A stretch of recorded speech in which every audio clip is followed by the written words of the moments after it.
Hey y'all.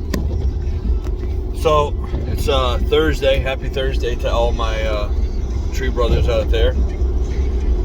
Anyways, I had a private message and somebody wanted me to. Somebody asked me what my thought is on contract climbers today. Well, I made my living as a contract climber for 15 years, almost solid, and I had ethics and morals. And I wouldn't work for just anybody. And I wouldn't, if you didn't have safety equipment when I showed up on the job, I went home. Other than a handful of guys, like two handful of guys that I actually know personally, I think most of the contract climbers around here in North Carolina and South Carolina ain't worth a tinker's damn. I have seen more bull crap or unreliability in this state than I have in a lot of the states that I have worked in. And I have worked in a lot of states. And, you know, they're just unreliable. You know, Joe calls them up today and he's like, hey man, I'll pay you $800. You come drive this tree down. And even though you had me scheduled for tomorrow, that $800 is speaking words to you. And that's the problem with the tree industry in North Carolina and South Carolina, is there's no loyalty no more. There's, I really wish, now I don't know if they have this problem as bad as we do it in North Carolina and South Carolina, but I really wish that they would make a license like Oregon and Washington, and that would get rid of most of my problems. Because then you have to, you have to prove bond, you have to prove workers' comp, you have to prove general liability, and it would just make my life a whole lot better. It would make a lot of our professional tree brothers out there's life a whole lot better. And but that's just never going to happen because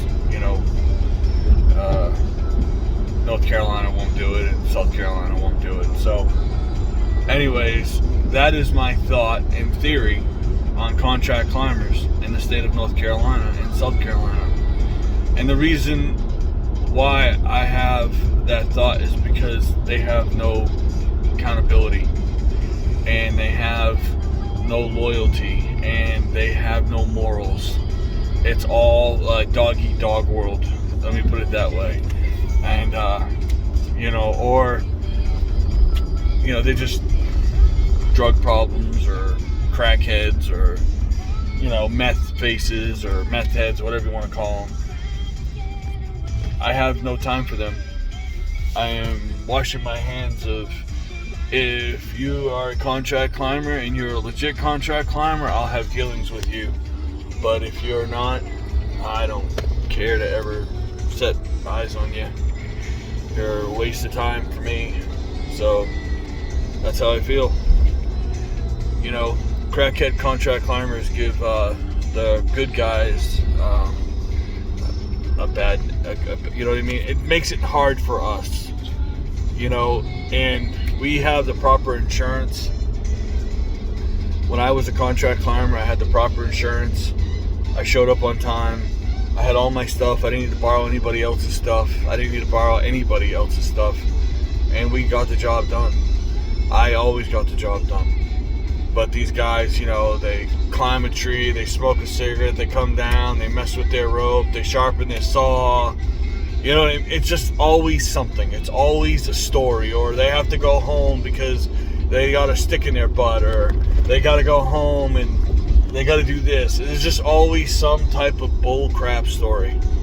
I lived that life for 15 years, and man, I made a lot of money doing it, and I love doing it. But the contract climbers in this state, again, there's only a handful, and I'm talking two handfuls of good guys that I actually know that are contract climbers in the state of South Carolina and North Carolina that I would back all day, any day. But for the most part, man, hire a professional tree service and just ask them to pay for their climber to come out for that day or something or whatever. That's what I would tell you to do. So, y'all be safe.